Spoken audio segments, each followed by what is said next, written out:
దానివల్ల neck pain చాలా వస్తుంది. The look was aggressive. నాకు ఒక 2-3 కామెంట్స్ వచ్చాయి, ప్లస్ కొంతమంది డిఎమ్స్ చేశారు విండ్షీల్డ్ ఎలా ఉంది దాని రివ్యూ చెప్పమని.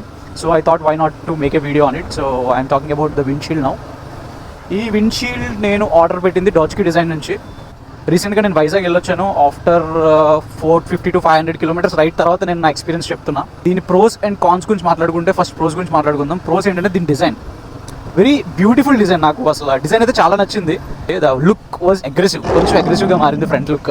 థర్డ్ మేజర్ థింగ్ ఏంటంటే మనం over speeding in the sense 100 to 120 speeding చేస్తున్నప్పుడు హైవేస్ మీద ఎయిర్ ఫ్లో అంతా వచ్చి మన హెల్మెట్కి తగులుతుంది. సో దానివల్ల నీ నెక్ కొంచెం వెనక్కి వెళ్ళి నువ్వు కొంచెం ప్రెజర్ ఇవ్వాల్సి వస్తుంది నీ నెక్కి ముందుకు పుష్ చేసుకోవడానికి. దానివల్ల నెక్ పెయిన్ చాలా వస్తుంది. బట్ మొన్న నేను వైజాగ్ వెళ్ళి అప్ అండ్ డౌన్ చేసినప్పుడు నాకు అసలు ఎయిర్ ఫ్లో అనేది నాకు అసలు వేరే లెవెల్. ఎయిర్ మొత్తం నా హెల్మెట్ దాటి వెళ్ళిపోయింది. సో దానివల్ల నాకు నెక్కి అసలు ఇంచు కూడా ప్రెజర్ పడలేదు. One of the major thing for windshield అదే, ఎయిర్ ఫ్లో నిన్ను దాటి వెళ్ళిపోవాలి. ఇది నీ తలకాయ దాటి కంటిన్యూగా చెక్ అవుతుంది అసలు. సో నాకు తెలిసినంత వరకు ఇది వన్ ఆఫ్ ద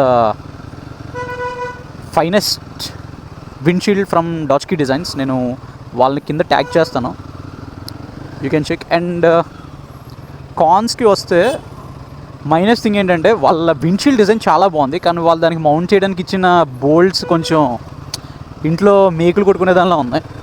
సో దానివల్ల నాకు బోల్ట్ డిజైన్ నచ్చలేదు. వాళ్ళు రాయల్ ఎన్ఫీల్డ్లో కొంచెం ప్రీమియం బోల్ట్స్ ఇచ్చి ఉంటే బాగుండే. ఫర్ కంటెంట్ క్రియేట్ చేస్తున్నప్పుడు సగం అంతా విండ్షీల్డే పడుతుంది. అది నా మైనస్, ఇది నా పర్సనల్. ఒకవేళ నువ్వు ఇలా బైక్ వీడియోస్ తీసుకోవాలనుకుంటే ఈ విండ్షీల్డ్ సగం స్క్రీన్ ఆక్యుపై చేస్తుంది. ఇంకొక మైనస్ ఏంటి అంటే, ఇప్పుడు నా పాయింట్ ఆఫ్ వ్యూ మొన్నటి వరకు ఏంటంటే నా ఐ కాంటాక్ట్ రోడ్కి డైరెక్ట్ ఉండేది. ఇప్పుడు నాకు రోడ్కి మధ్యలో ఈ విండ్షీల్డ్ అడ్డొచ్చేయడం వల్ల నేను ఇందులోంచి చూడాల్సి వస్తుంది రోడ్ని. విండ్షీల్డ్ కూడా కావాల్సిన క్వాలిటీస్ అన్నీ దీనికి ఉన్నాయి. ఇంకొకటి రిఫ్లెక్షన్, దానికి మనం ఏమైనా చేసుకోవాలి. నువ్వు ఇందులో చూస్తున్నప్పుడు ఎదురుగా వెహికల్ వస్తే కంప్లీట్ రిఫ్లెక్షన్ పడిపోతుంది దీని మీద.